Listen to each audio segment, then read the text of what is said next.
अब हम लोग जानेंगे नेक्स्ट टॉपिक, माध्यिका। क्या जानेंगे? माध्यिका को अंग्रेजी में क्या बोला जाता है?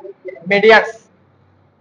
अब देखेंगे हम लोग मीडियंस क्या होता है। किसी त्रिभुज की भुजा के मध्य बिंदु, कोई त्रिभुज की भुजा के मध्य बिंदु तथा विपरीत शीर्ष को मिलाने वाला रेखाखंड माध्यिका कहलाता है।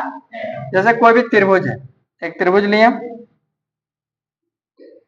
तो त्रिभुज की भुजा के मध्य बिंदु,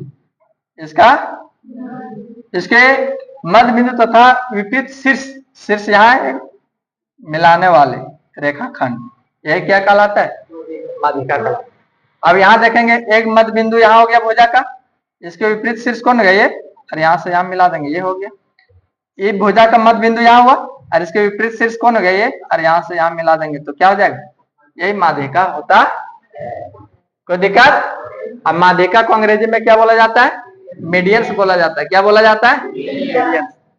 केंद्रक जी अभी तुम लोग को समझाए थे ना कि यहाँ ये बी जी और यहाँ मिला, इसी को जी से डिनोट किया जाता, इसको 2:1, यहाँ 2:1 में बताए थे अभी अगला वीडियो में, तो यहाँ ध्यान दो।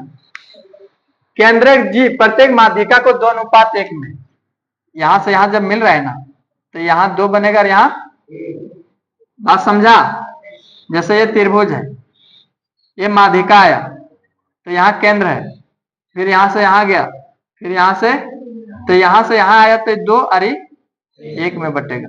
ये यहाँ से यहाँ जा रहा है तो यहाँ 2 और ये यहाँ से यहाँ मिल रहा है तो यहाँ 2 और 1 में बटेगा। तो यही बोला गया। अब तुम लोग को यहाँ बता दिए थे, ये बी सी या डी माने होंगे या ई माने होंगे, यहाँ जी, तो ए जी और जी डी 2:1। अब बीजी मतलब यहाँ से यहाँ, तो यहाँ 2 है ना, यहाँ कितना है? 2 और जी ई यहाँ कितना है? 1। बात समझा? उसी प्रकार सीजी मतलब यहाँ से यहाँ तक, सीजी अनुपात जी एफ कितना होगा? 2:1 में। आगे है, माध्यिका किसी त्रिभुज के क्षेत्रफल को 2 बराबर भागों में बांटता है। बोले थे ना, माध्यिका जो होता है त्रिभुज के 2, जैसे एक माध्यिका खींचे यहाँ से यहाँ, तो ये वाला एरिया और ये वाला एरिया दोनों क्या हो जाएगा? बराबर हो जाएगा। यही वाला जो होता है रेखाखंड, उसी को क्या बोला जाता है? माध्यिका। केंद्रक किसी त्रिभुज के क्षेत्रफल को 3 बराबर भागों में विभक्त करता है। केंद्रक यहाँ होता है ना जी, तो यहाँ से यहाँ आया, फिर यहाँ से यहाँ गया, यहाँ से यहाँ, तो तीनों क्षेत्रफल जो होता है, बोला केंद्रक किसी त्रिभुज के क्षेत्रफल को 3 बराबर भागों में, तो ये त्रिभुज को कितने बराबर भागों में बांट दिए? सबका एरिया बराबर होगा। ये वाला त्रिभुज का एरिया, और फिर यहाँ से यहाँ मिलाया गया है तो इसका एरिया, और फिर यहाँ से यहाँ खींचा गया तो इसका एरिया, तीनों का एरिया क्या होगा? बराबर होगा। तो ये माध्यिका हो गया। माध्यिका का कॉन्सेप्ट मालूम कर लेना है ना, समझ लेना है और क्लियर कर लेना है कि क्या होता है माध्यिका।